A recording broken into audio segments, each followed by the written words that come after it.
Terima kasih pemirsa, Anda masih bersama kami dalam One on One dan masih bersama saya juga Prof. Mustafa selaku kriminolog dari Universitas Indonesia yang juga menjadi saksi ahli dalam persidangan atas terdakwa Ferdy Sambo. Prof, kita lanjutkan lagi ya, tadi ada poin yang menarik yang sudah Prof sampaikan di segmen sebelumnya terkait dengan jabatan tinggi milik Ferdy Sambo ini menjadi salah satu katakanlah mungkin bisa menjadi salah satu faktor kenapa Ferdy Sambo sampai berani melakukan pembunuhan tersebut berdasarkan emosi.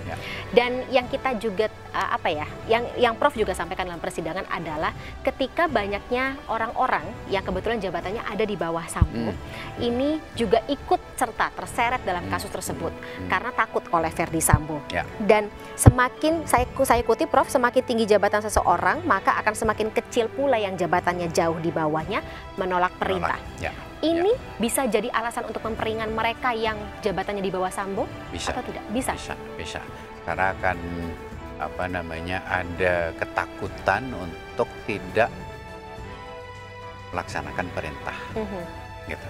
Apalagi yang Eliezer itu kan pangkatnya paling kecil bawah. banget ya. Masih barangkali belum 2 tahun ya jadi polisi gitu kan. Sehingga dia keberanian untuk menolak perintah itu menjadi lemah sekali. Gitu. Katanya ada jiwa korsa juga, Prof. Jiwa korsa, karena memang itu yang ditanamkan di dalam organisasi polisi yang semi militer. Kalau diperintah siap laksanakan itu kan. Walaupun perintahnya nggak benar. Iya, walaupun di dalam peraturan polisi, apakah perkap sekarang istilahnya macam-macam gitu. Peraturan Kapolri. Anggota polisi bisa menolak perintah atasan yang dipandang melanggar hukum. Tapi itu kan secara tertulis di dalam realitas konkret. Kadang-kadang ada suatu keadaan yang dia menyebabkan mau menolak nggak berani. Gitu. Karena terlalu jenjang tinggi, kepangkatannya terlalu jauh. Gitu bintang 2 melawan Barada begitu ya. Tapi itu hanya ada di kalangan kepolisian atau juga militer, atau sebenarnya memang kita sebagai manusia, sekali lagi dari perspektif Anda sebagai kriminolog, Prof, memang ada tendensi seperti itu, takut sama yang punya jabatan lebih tinggi, takut untuk menolak perintah biasanya begitu, hubungan atasan bawahan apabila nggak seimbang, itu bawahan itu bisa aja yang kemudian tidak berani menolak perintah. Walaupun kita punya idealisnya sendiri atau idealisme sendiri. Kecuali yang di bawah itu mempunyai rasionalitas yang barangkali relatif tinggi, kemudian dia bisa mempengaruhi atasan bahkan. Jadi mengingatkan, bukan dalam rangka, bukan memerintah atasan, tapi mengingatkan atasan. Ini kalau nggak begini, kita akan begitu. Itu biasanya kalau memang ada keberanian mengatakan sesuatu secara rasional, atasan yang rasional juga akan menerima saran dari bawahan tadi.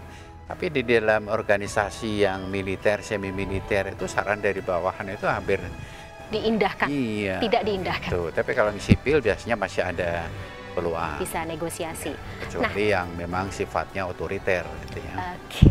Termasuk yang sudah ikut katakanlah kan ada beberapa bawahan dari Ferdy Sambo yang hubungan kekerabatannya atau hubungan personalnya kan lebih dekat ya, Prof. Ikut lebih lama, kemudian juga sudah ada ikatan yang terjalin lebih lama seperti itu.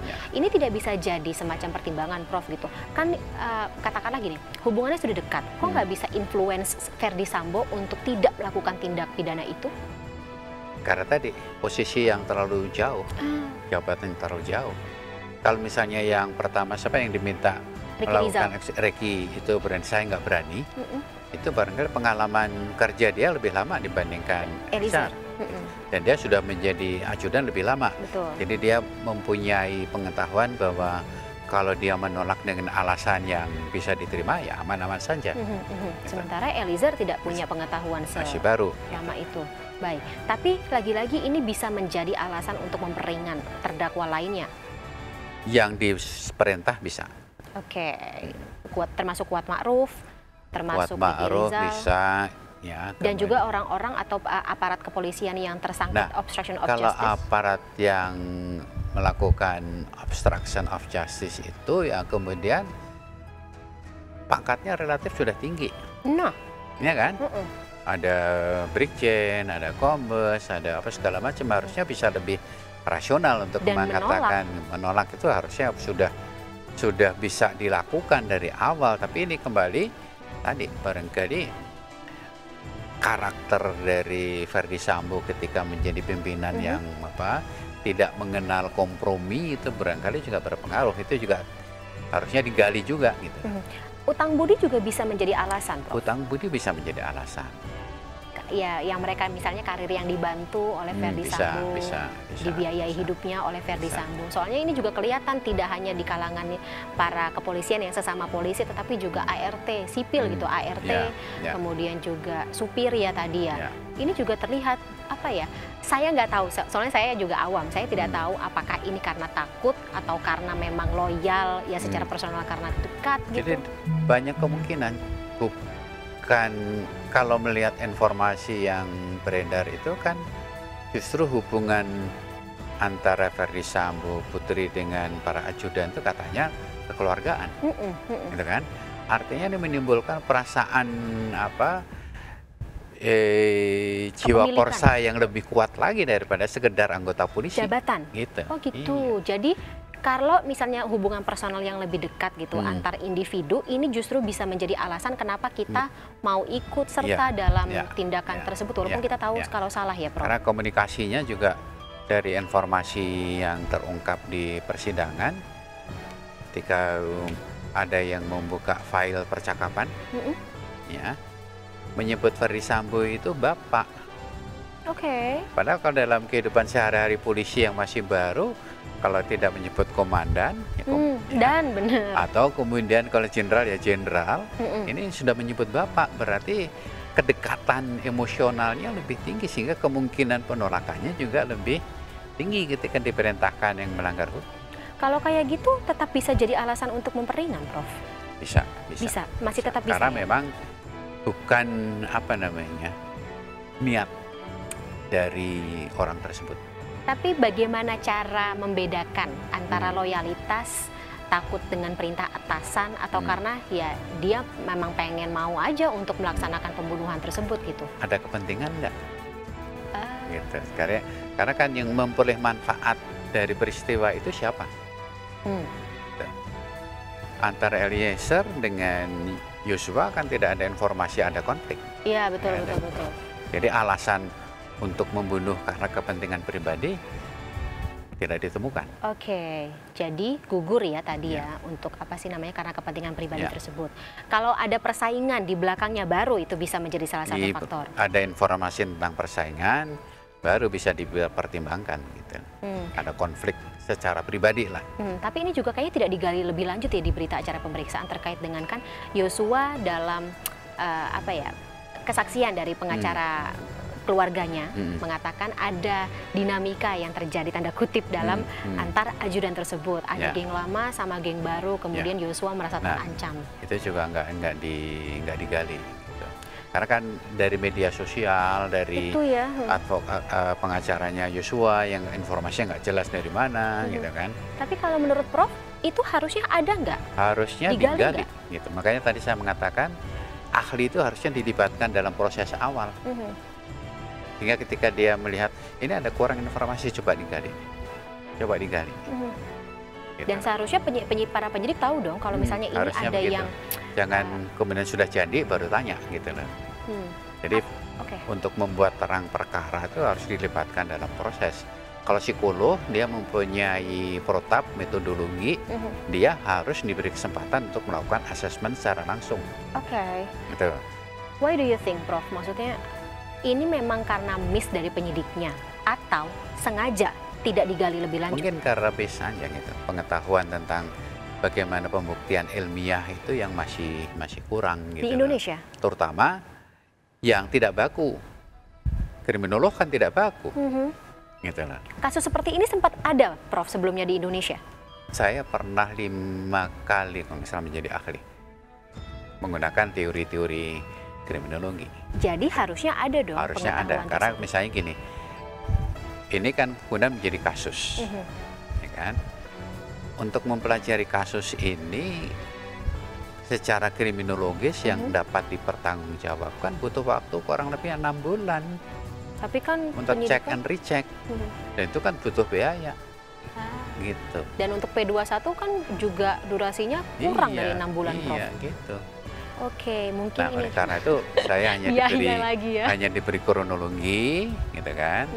Kemudian saya kasih analisa berdasarkan kronologi. Kadang-kadang saya berikan informasi kurang. Kadang-kadang tergantung juga dari penyidiknya. Karena ada juga penyidik yang kemudian saya berdiskusi, ada nggak informasi ini? Oh, nggak ada. Ada informasi ini ya? Nggak ada. Ada informasi ini? Nggak ada. Oke, apalagi Prof yang janggal dari BAP itu?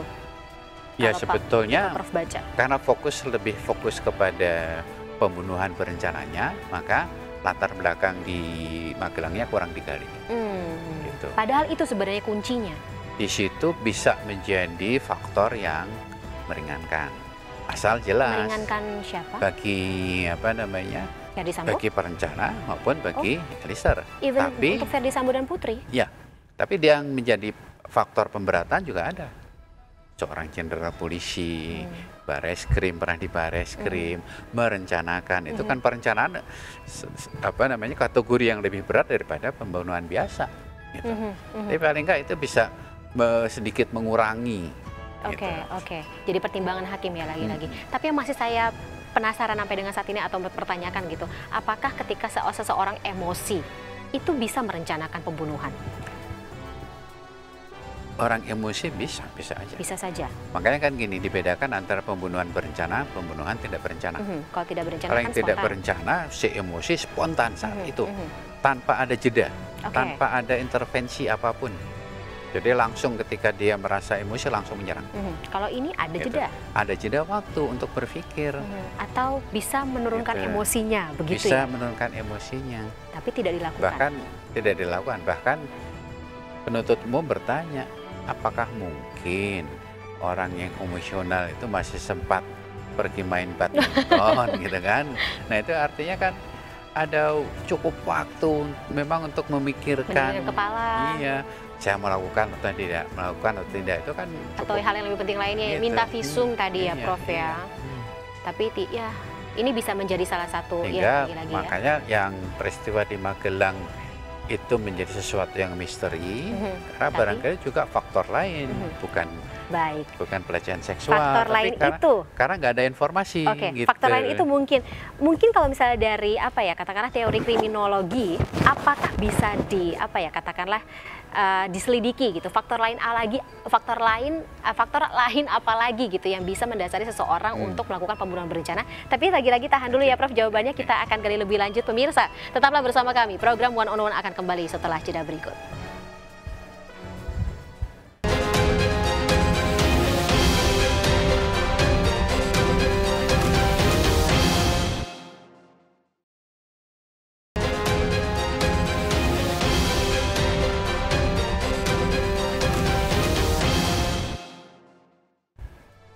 Kembali lagi pemirsa bersama kami dalam One on One dan masih bersama saya narasumber kami hari ini Profesor Mustafa selaku kriminolog dari Universitas Indonesia. Prof, satu pertanyaan. Kalau yang dilakukan oleh Ferdy Sambo ini dan juga Putri Chandrawati, apakah memang bisa masuk kategori sebuah pembunuhan berencana? Ya. Dari informasi yang diberikan kepada saya yaitu kronologi peristiwa, jelas ini suatu keadaan pembunuhan berencana. Karena secara konsisten Ferdy Sambo mengatakan ini ada hubungannya dengan peristiwa di Magelang yang menyebabkan kehormatan keluarga saya dan saya itu tercemar. Dinodai. Gitu. Tapi apa sih parameter yang membedakan antara pembunuhan secara spontan dengan berencana selain karena namanya ya berencana? Kalau yang tidak berencana dulu, ketika dia marah langsung melakukan tindakan pembunuhan. Ya. Bahkan yang terbunuh itu sering sekali provokatornya. Yang mancing emosi. Ya, jadi misalnya dalam kekerasan rumah tangga, seorang perempuan sering dianiaya oleh suami, gitu kan? Dalam suatu keadaan tertentu, ya, dia sudah tidak tahan terhadap penganiayaan tadi yang biasanya dia terima saja. Dan situ kemudian timbul perasaan marah. dan kemudian dia berusaha untuk menghentikan penganiayaan tadi, mengambil benda apapun untuk menghentikan, tujuannya itu. Tapi di tempat? Di tempat. Kalau diracun? Itu juga. Gitu. Berencana? Jadi kepegang pisau atau kepegang gunting, kepegang apa untuk kemudian melakukan apa namanya, bukan penyerangan tapi sebetulnya menghentikan, karena ini kan diserang terus, dilawan gitu. Kemudian yang apa namanya, pelakunya meninggal. Dari situ bahkan dari penelitian-penelitian dihasilkan sebuah semacam dalil. Semakin keras provokasi, semakin besar kemungkinan provokatornya meninggal dalam peristiwa pembunuhan tidak berencana tadi. Dan yang namanya provokasi itu ternyata setiap orang, setiap suku apa namanya mempunyai konsep berbeda, gitu. Misalnya kalau kita gini. Bicara Sulawesi Selatan deh, Prof. Ya, Sulawesi Selatan salah satu subsukunya adalah Mandar. Orang Mandar itu dipegang kepalanya dan anggap penghinaan. Jadi itu merupakan provokasi yang kuat. Bagi orang lain beda lagi gitu. Gitu. Dan menurut suku Mandar itu bisa saja dibunuh. Ya, dianggap sebagai penghinaan. Orang Madura mengawini janda tanpa minta izin bekas suami. Itu dianggap macam-macam gitu kan. Jadi macam-macam, setiap suku mempunyai apa namanya, parameternya sendiri ya, nilai norma yang berbeda gitu. Nah kalau pembunuhan berencana, ada nggak sih durasi yang ada jeda waktu gitu. Untuk berpikir. Berapa lama, Prof? Relatif itu waktunya. Jadi misalnya ketika tadi mau melakukan perlawanan terhadap penyerangan, ya kan, ada bunyi petir. Biasanya orang kaget, gitu kan. Kaget itu memberikan kemungkinan dia untuk berpikir. Atau kemudian ketika ada di sedang sudah kepegang suatu senjata, apapun yang kepegang, pas mau melakukan tindakan perlawanan tadi, ada orang gedor pintu atau bunyikan bel, terdistraksi. Ada distraksi di situ ya. Itu kemudian ada jeda waktu. Nah, kalau Ferdy Sambo ini sebenarnya distraksinya banyak ya, Prof ya. Waktunya panjang gitu. Karena ada penelitian-penelitian yang mengumpulkan berkas acara dalam kurun waktu 2 tahun, 1 Januari 31 Desember, selama kurun waktu 2 tahun untuk peristiwa pembunuhan dipelajari. Ya, kemudian tadi muncul satu teori victim precipitated homicide, pembunuhan yang dipicu oleh korbannya yang mati tadi. Dalam situasi yang amat sangat situasional tadi, bukan berencana gitu. Itu cukup besar. Ada 20% kasus pembunuhan dari yang terjadi. Gitu. Nah, tapi kalau pembunuhan berencana yang dipicu tadi oleh ya katakanlah kalau misalnya kita sebut gitu Ferdy Sambo, ini kan bisa saja kita kategorikan sebagai mendapat provokasi tanda kutip dari Yosua gitu kan. Kalau memang dan ada waktu cukup panjang untuk berpikir. Karena dari penelitian yang tadi yang berkas perkara ini di Amerika itu kemudian dia temukan harus dilakukan di dalam puncak kemarahan dan tidak ada distraksi apapun. Gitu. Makanya kenapa dari semua kasus tadi. Tapi bisa nggak sih Prof ketika kita mendengar kesaksian sendiri juga sih dari terdakwa Ferdy Sambo sendiri, karena emosinya begitu besar begitu, kita jadi berpikir tingkat manajemen emosi dari yang bersangkutan ini Ferdy Sambo dipertanyakan berarti seperti apa sehingga ya tadi emosi sampai bisa membuatnya gelap mata gitu untuk melakukan pembunuhan berencana. Tanggapan Prof gimana? Ya, ada kesaksian dari ahli psikologi forensik bahwa memang dia ada kecenderungan emosional tadi lebih kuat gitu. Itu kesaksian dari ahli forensik. Apsifor ya. Emosional, jadi emosinya bisa menutup logika. Tapi bisa jadi jenderal bintang 2, Prof. Ya, itu anehnya. Secara logika tadi mungkin dia ketika melaksanakan tugasnya menjadi orang yang memang tidak ada yang berani menghalangi. Gitu loh. Takutnya ini bukan kasus pertama. Ya, kita nggak mau buruk sangka lagi-lagi ya, dan maksudnya biar tidak lepas juga dari kacamata atau kasus pembunuhan berencana ini. Tapi ketika kita melihat ada seorang jenderal bintang 2 yang ternyata kondisi emosionalnya ya nggak beda jauh sama saya gitu sebagai warga biasa gitu. Bisa saja emosi menutup logika, kemudian secara impulsif melakukan sesuatu. Berarti tidak, ya katakanlah mungkin saja ada aparat-aparat kepolisian lainnya, jenderal-jenderal yang lainnya gitu, rekrutmen lainnya di dalam tubuh kepolisian yang juga seperti itu kondisinya dong. Ketika asesmen yang dilakukan. Mungkin gini, rekrutmen sudah bagus. Tapi pembinaannya kemudian terabaikan, gitu.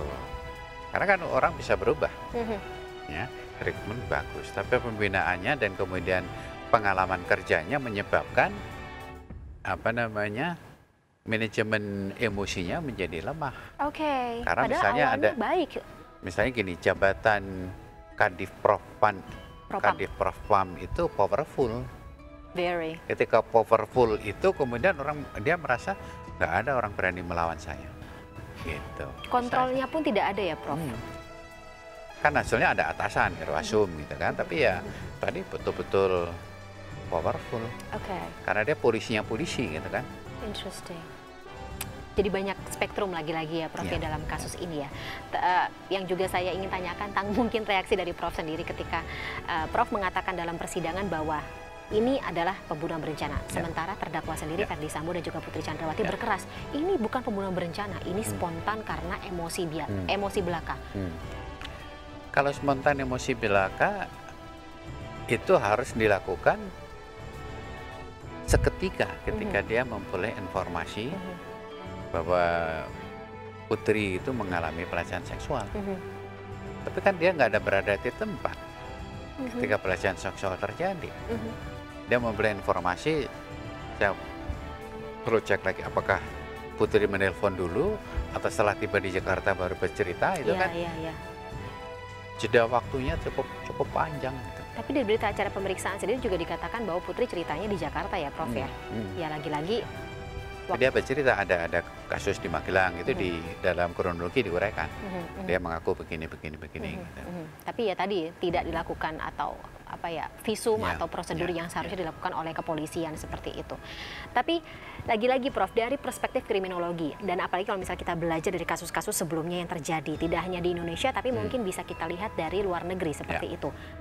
Kasus pembunuhan berencana terhadap Brigadir Joshua ini mungkinkah terjadi? Apakah memang tidak ada kejanggalan-kejanggalan apalagi yang ditemukan tapi tidak dituangkan dalam berita acara pemeriksaan, Prof? Sayangnya seperti itu karena tadi Prof sendiri mengatakan kasus ini penuh masih banyak misteri, ya Prof, yang belum terbuka ya Prof. Jadi yang karena alasannya adalah peristiwa di Magelang, nah menggali informasi peristiwa di Magelangnya ini yang kurang cukup. Karena? Ya karena barangkali tadi konsentrasinya kepada pembunuhan.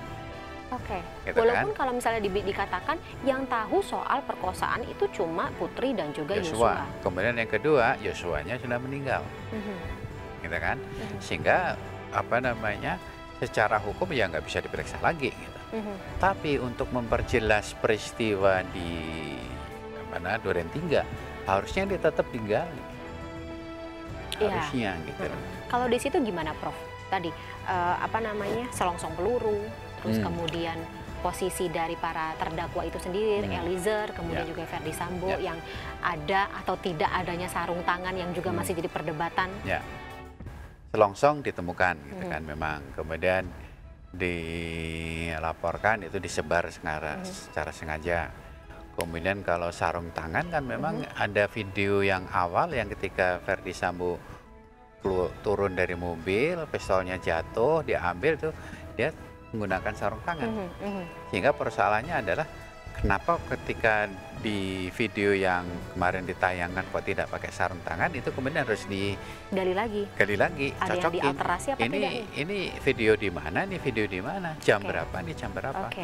Takut itu ya harus nyambung gitu. Karena masih menyangkut obstruction of justice, ditakutkannya, dikhawatirkannya ada alterasi alat bukti terutama rekaman CCTV tersebut ya Prof. Apalagi kan misalnya gini, yang melakukan pemeriksaan adalah polisi, ahli digital forensiknya juga polisi gitu kan. Jadi di negara-negara lain itu DFI atau Inavis itu orang-orang sipil biar netral, biar tidak ada netral, kepentingan ya, betul-betul dia karirnya sebagai seorang ahli yang sipil, bukan. Baik, Prof. Kita akan gali lebih lanjut ya, karena masih ada lagi nih pertanyaan untuk Profesor Mustafa, masih terkait dengan persidangan atau kasus pembunuhan berencana ini atas Brigadir Yosua. Tapi One on One akan segera kembali pemirsa setelah jeda berikut, kita akan gali lebih lanjut dalam segmen berikutnya.